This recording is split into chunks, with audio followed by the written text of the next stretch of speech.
头啦。我说没有啦，出家众就是拿那个剃头刀哦，自己剃。然后有一次，我竟然去跟人家化缘哦，那种人家那个剃头刀的师傅在剃胡须的那个，他那个是后面刀柄，前面就是长长的那个刀子哦。我跟各位讲哦，拿那个剃头真的要有功夫的，那个要练过的，那个练不好哦，一下去就啪一横，你就开始血流如注了哦。有一次我就是很好奇，我想有这么难吗？哦，应该没那么难啊，就把那个泡沫打好了，准备滴刀下去，滴刀下去，头皮就下去了，这个是快问到。那当然啦，就放弃了，从此就不再用那个剃。这是说一说我们出家人剃头须发自若哈，那真的很好。那什么叫善来比丘？善来就是欢迎的意思啦，欢迎来出家啊，善来比丘 ，welcome 欢迎啊。所以顺摄乐行的人，就是说他不适合修苦，出家，他没有那种适合出家这样的修行哈，就好让他在家修。那适合出家的，就引入他出家，就是这样。不过，虽然在家众学佛修行也可以成就，出家众修行也是一样可以成就，大家都是平等。就算在家修也可以正果，对不对？出果、二果、三果也可以正果啊。可是要知道，出家跟在家，出家还是有它的殊胜。为什么？因为出家这样的形象，我在上一节课有说的，这是一个表法的形象，有没有？你出家众一站出去，人家就会知道这是佛教的，具足那个形象啊，表那个佛法身的形象。可是你一个在家众学佛，你站出去，你不说谁会知道你是信什么教？有没有？搞不好哪一天这个去这个阿拉伯去旅游回来，买了一顶那个沙烏地阿拉伯的帽子，人家搞不好还以为你是信奉什么回教的，是不是？所以在家众学佛，他们的在家众的形象是比较没办法表法的，而出家它的意义，出家有出家的功德，但是这个形象有它代表的意义，人家一看就知道，哎，这是佛教的。所以世间佛法的弘扬，乃至于续佛慧命，要让佛法这个在世间久久长长的流传下去，还是必须依靠出家众。只有出家众才能荷担这个责任啊。当然，在家众弘法，在我们这个时代也时有耳闻，这是不可讳言的哈。甚至有的在家众也有他的势力，形成了一个团体，我相信的有。可是毕竟再怎么样，他没有出家不具有那个形象，感觉上还是不能说不好啦，不过总是不尽理想就对了哈。好，接下来再往下面的偈颂看，下面的偈颂就是在讲，同样修解脱道的、修出离行的，还有不同的个性，所以下一个偈颂就告诉我们说：此或乐独住，或乐人间住，或是随性行，或是随法行，虽复种种性，同修出离行。有没有？大家都是来学佛，也都发起一个出离的心，但是个性还是不一样。那这个性怎么来的？对，都是过去是自己造就的啊。每个人为什么你喜欢这个吃辣的，有的人就不能吃辣的，有的人喜欢吃咸的，不喜欢吃甜的，偏偏有的人就喜欢吃甜的，不吃咸的。有的人喝咖啡，他就一定要黑咖啡，一定要苦苦的他才要喝，有没有？为什么会有这种每个人不同的倾向个性？这跟自己宿世培养来的有关习性，或者这辈子自己培养来的习性有关啊。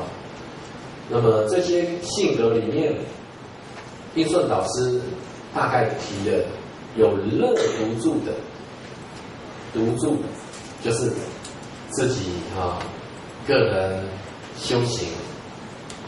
比如说我们看有的出家众很喜欢在山林里面就盖一个茅棚，有没有？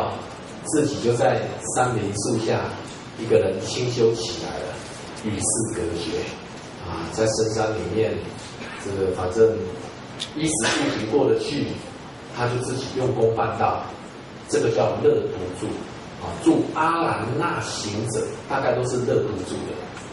不过话说回来，这个独住它不应该是形式上，如果只是就形式上而言那是比较浅的。各位要知道，这个独住是讲应该更进一步的去讲我们的内心深层的独住，这比较好。比如说我们在大众当中，我们也可以独住。怎么说？我们的内心不要攀援，不要喜欢热闹。那你虽然身处大众之中，你的内心还是独住的，是不是？难道一定要从外表的形象说，我非去跑到深山里面，我非去自己搞个金色茅棚，这才叫独住吗？那是形式上的，总是比较浅。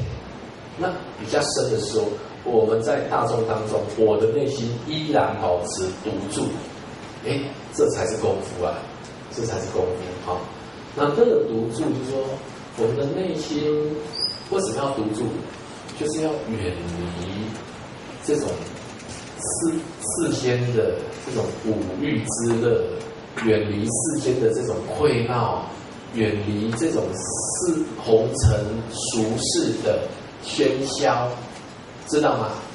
因为你接触这些，对你用功办道没有加分的效果，反而会造成你很多的累赘。所以修行的人，尤其是修解脱道的人，我们在阿含经里面常常会看到怎么形容，他们都是少事少业少烦恼少希望住，对不对？少事少业嘛，我才有多一点的时间好修行嘛，对不对？你少事少业，自然就烦恼比较少还有少希望住，那个希望就是对世间五欲六尘的懒惰，尽量不要少希望住，对五欲六尘没有什么贪求，没有什么希望这是独住。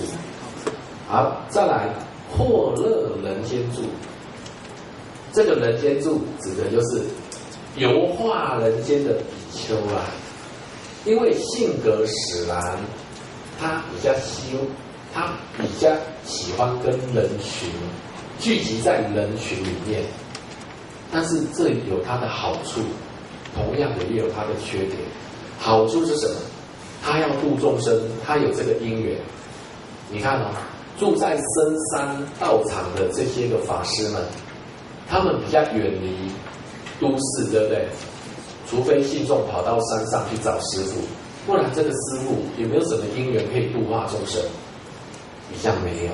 可是你看都市道场比如说在都市里面的讲堂在都市里面的这个精舍，他在里面的出家法师，是不是比较有度化众生的因缘？一定的嘛，因为交通方便嘛，生活机能方便，那信众要来都容易多了，那自然他度化众生的因缘就有。不过话说回来，你跟众生这样子接触多了你对个人的修行可能就会相对的减少那个时间。比如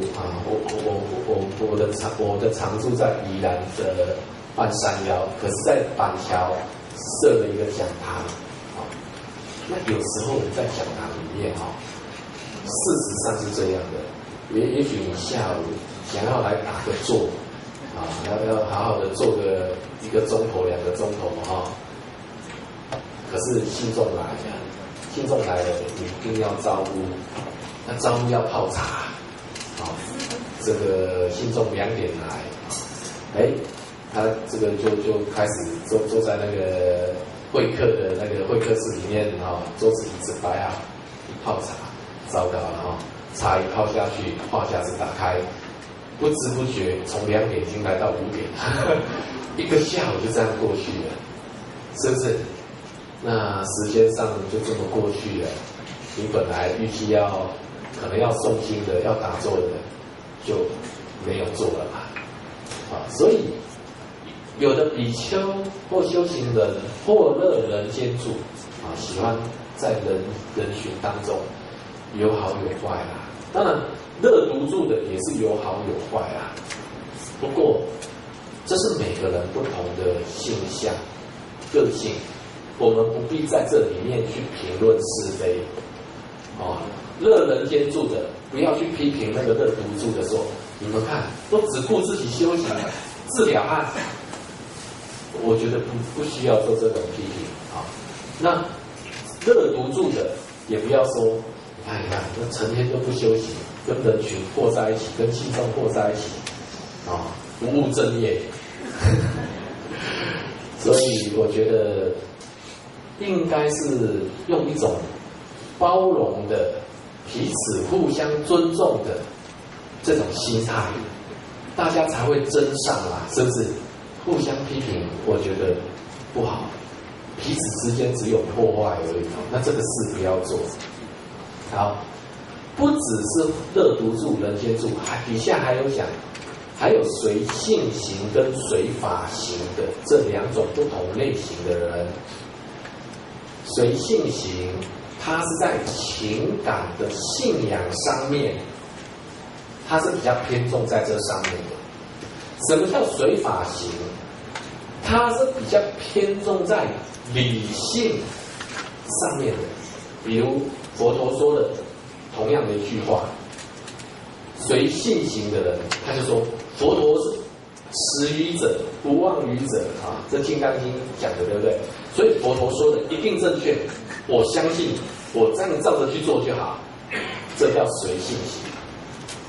情感上面，他有那种很强烈的这种信仰那随法行的人是这样他当然也是信仰，可是他对于佛陀所说的法，他还要进一步的去思维佛陀为什么这样说，他要明白其中的道理，知道吗？这是在理性上的，他要更进一步的去知道道理为何我觉得随法行的人，他比较能够弘扬佛法。当然，随性行的人也是可以弘扬佛法。可是，如果你能够对于那个佛陀所说的教法背后的道理，你能够知道，你更能够掌握，更能够弘扬，对不对？要是你遇到一个信众来，他要打破砂锅问到底。你说你只要信就好了啦，你不要问那么多，你没办法应付这一类的人。所以随法行的人，他对于经教的深入、道理的通透，他比较能够弘扬佛法。这很快的无情的钟就响了我们这一期就先在这里告一个段落。下一期来的时候，我会再从这个地方接着说那待会还有待会的行程，不耽误时间。我们先做个回向大家请合掌。愿以此功德，普及于一切，我等与众生，皆共成佛道。阿弥陀佛。